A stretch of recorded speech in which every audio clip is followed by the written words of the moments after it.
예, 반갑습니다. 그러니까 지금부터 4년 전 2017년 3월 10일 헌법재판소에서 울려 퍼진 목소리입니다. 대통령 박근혜에 대해서 더 이상 남은 임기 동안 국정을 수행하기 어려운 상황이므로 대통령 박근혜를 파면한다. 조금 전에 끝난 문재인 대통령의 취임 4주년 기자회견, 1시간 가까이 진행이 된 이 기자회견 어떻게 보셨습니까? 저는 1시간 동안 지켜보면서 직업이 기자이니만큼 이 1시간을 지켜는 봐야겠는데 너무 답답하고 너무 황당해서 이 시청자들이 얼마나 힘들까 이 지켜보기가, 그런 생각을 하면서 4년 전 박근혜 대통령이 파면될 당시 그때 헌법재판소 그 일을 떠올렸습니다. 만약 지금 시청자들이, 국민들이 문재인 대통령에 대해서 헌법재판소에서 심판을 하게 된다면 꼭 같은 이유로 아마 그때도 많은 최순실에 관련된 많은 이야기들을 앞세웠고, 또 그 당시에서부터 이게 지금 탄핵의 사유가 되느냐 여러 가지 논란이 있었고, 그 이후에 이제 하나둘씩 다 드러났지 않습니까? 몇몇 항목을 제외하고는 거의 대부분이 짜맞춰진 것이고, 탄핵으로 몰아가기 위해서 많은 공작들도 있었고, 소위 촛불 시위도 일어났고 했던 부분들이 이젠 거의 다 하나둘씩 드러났죠. 그 내용은 차치하고서라도요. 헌법재판소에서 마지막 내린 결정은 그겁니다. 최종적으로 여러 가지를 종합할 때 정치적으로 더 이상 국정을 대통령으로서 수행하기 어렵기 때문에 대통령 박근혜를 파면한다. 지금 이 시점에서 만약 국민들 대다수가 헌법재판소 헌법재판관이라면 정치적으로 대통령 문재인에 대해서 이런 결정을 꼭같이 내릴 것이다, 이런 생각이 들어서 제가 이 얘기를 합니다. 대통령 문재인 더 이상 국정을 수행할 의지도 능력도 없으므로 여기서 대통령직을 1년 더 수행을 하는 것보다 대통령직을 수행을 하지 못하게 파면하는 것이 국가에 더 큰 이익이 되기 때문에 대통령 문재인을 파면한다, 이렇게 생각이 들게 한 오늘 문재인 대통령 4주년 기자회견이었다, 이렇게 생각이 듭니다. 문재인 대통령은 오늘 초반 연설과 기자들에 대한 질의응답을 통해서 지금 우리나라를 힘들게 하고 있는 코로나, 부동산, 북한과의 문제, 이런 모든 것에 대해서 어떤 것 하나도 속 시원한 반성이나 해답 전혀 없이 고구마처럼 답답한 자화자찬, 내로남불, 남탓 계속했습니다. 문재인은 오늘 기자회견에서 그랬습니다. 지난 4년보다 앞으로 1년이 더 중요하다, 이렇게 얘기를 했지만 이제 여기서 정말 지금 문재인 대통령을 탄핵할 수 있는 방법은 없습니다. 현실적으로 지금 국회도 민주당이 장악하고 있는 이런 상황에서 헌법을 위반한 구체적인 지금 사례 몇몇이 있긴 하지만 그 사례를 가지고 지금 탄핵으로 끌고 가기에는 쉽지 않습니다.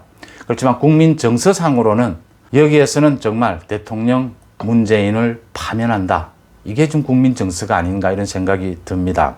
그러니까 24번에 걸친 부동산 정책 실패, 그로 인해서 이렇게 부동산 폭등을 가져왔고, 이 부동산이 폭등되고 있는 이 상황에서도 여권 실세들은 자신들의 이익을 챙기기 바빴던 것이, 그게 드러났던 부분, 이런 거에 대한 어떤 솔직한 해명, 반성 어디에도 찾아볼 수가 없었습니다.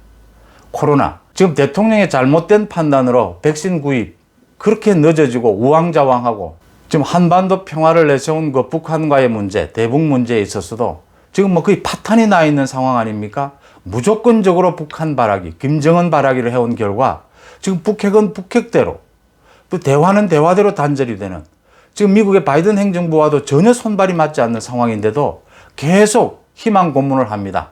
대화가 계속되어야 한다, 되도록 하겠다, 어떻게 대화를 하겠다 하는 방법을 찾아내겠다, 없습니다.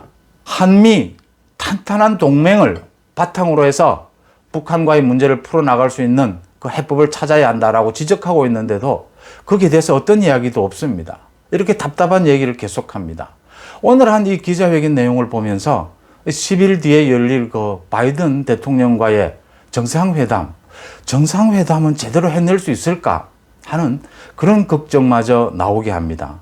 인사청문회, 지금 장관 후보자가 도자기를 밀수를 하고 총리 후보자가 라인 펀드와 개입이 되어 있다는 사실이 드러났는데도 지금 청와대 검증은 문제가 없었다. 뭐 청와대 검증과 언론 검증, 국회 검증을 통해서 다 되는 것 아니냐. 이렇게 얼버무리면서 또 인사청문회 제도 탓을 합니다. 인사청문회 제도가 잘못돼서 유능한 인재를 발탁할 수 없다고 합니다. 인사청문회 제도에 문제가 있다는 것 저도 말씀을 드렸습니다.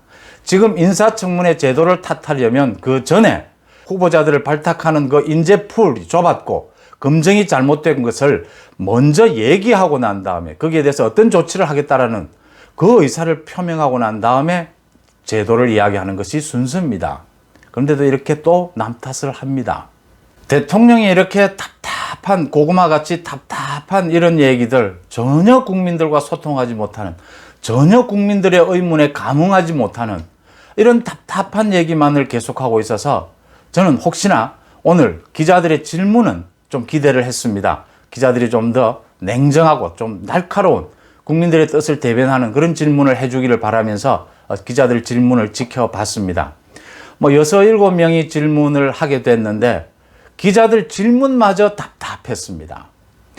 대통령에 대한 예의는 지켜야 합니다. 그런데 대통령의 지금 답변이 답답하기 그지없으면, 두루뭉술하기 그지없으면 질문만이라도 냉정하게 날카롭게 찝어줘야 합니다. 그래야 조금이라도 더 대통령의 속마음, 또 국민들이 원하는 것을 대통령으로부터 받아낼 수가 있죠, 답변을. 그게 기자들의 질문의 기본입니다. 근데 모두 답답했습니다. 동아일보 기자가 부동산 문제를 짚었는데 부동산 문제를 짚는 건 적절을 했는데 좀 질문이 좀 더 두루뭉술했다. 부동산 문제의 핵심은 지금 정부의 정책이 잘못됐고 그 정책이 시행되는 와중에 이 권력 실세들이 자신들이 이익을 챙긴 부분, 이 부분을 짚고 들어갔어야 하는데 좀 너무 두루뭉술했다는 거고요.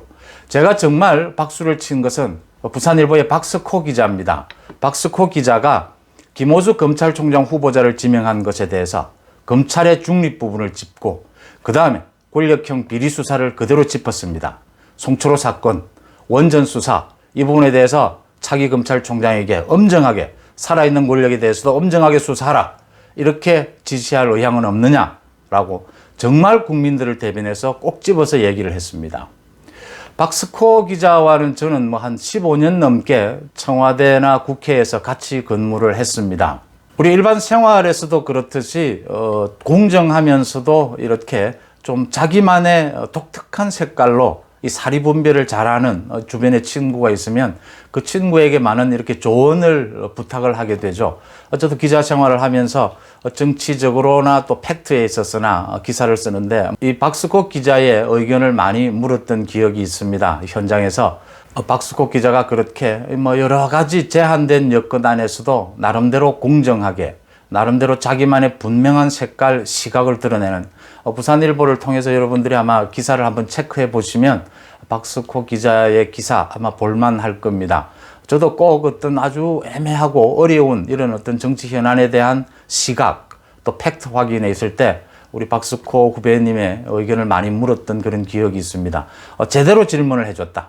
그 유일하게 오늘 1시간 동안 들어볼 만한 이런 박스코 기자의 이 질문 거기에 대한 문재인 대통령의 그 더듬거리는 답변 뭐 띄엄띄엄 하면서 상당히 좀 불쾌한 표정까지 내면서 지으면서 그에 대한 답변을 했습니다. 답변 역시 답답했습니다. 지금 김호수 검찰총장의 중립성을 문제 삼는 것은 이미 최재형 감사원장이 이 김호수의 중립성을 정치적 중립성을 문제 삼아서 감사위원으로 임명을 끝까지 반대를 했던 사례를 많은 국민들이 알고 있습니다. 또 윤석열 검찰총장이 있을 당시에 조국에 대한 수사에 대해서 이 자신이 법무부 차관으로 있을 때 현직 검찰총장을 그 수사에서 제외시키자라는 제안을 했던 사람입니다. 현직 검찰총장을 지금 조국에 대한 수사에서 제외를 시키자 해서 많은 그 주변에 법조계에서 웃음을 샀죠. 비웃음을 샀던 사람입니다. 이 김호수는. 그런데도 김호수가 뭐 법무부 차관을 했다고 해서 중립성을 의심할 수 있느냐. 거기다가 문재인은 또 마지막에 뭐 지금 검찰은 청와대의 권력을 뭐 별로 두려워하지도 않는 것 같더라 이렇게 말을 맺었습니다. 검찰 지금 뭐 협박하고 겁박하는 겁니까? 과거 노무현 전 대통령 때 검찰 개혁하겠다면서 젊은 검찰들과 대화를 하겠다고 자신이 먼저 젊은 검사들과 대화를 나섰죠. 그리고 한 젊은 검사가 부산 동부지검의 사건이었습니다. 그 사건과 관련해서 노무현 대통령이 변호사 시절에 청탁성 전화를 한 적이 있지 않느냐 이런 질문을 하니까 지금 막 가자는 겁니까? 이런 얘기를 해서 화제가 됐던 적이 있죠. 검사를 향해서 지금 막 가자는 겁니까? 검찰을 향해서 요즘 검찰은 대통령, 청와대 권력도 무서워하지 않더라. 좀 이렇게 불편한 또 시각을 드러냈습니다. 어쨌든 박스코 기자 오늘 그래도 유일하게 제대로 된 질문 하나 했다라는 거 제가 박수를 보냅니다. 더 이상 남은 임기 동안 대통령으로서 국정을 수행하기 어려운 상황이므로 대통령 문재인을 파면한다. 고맙습니다.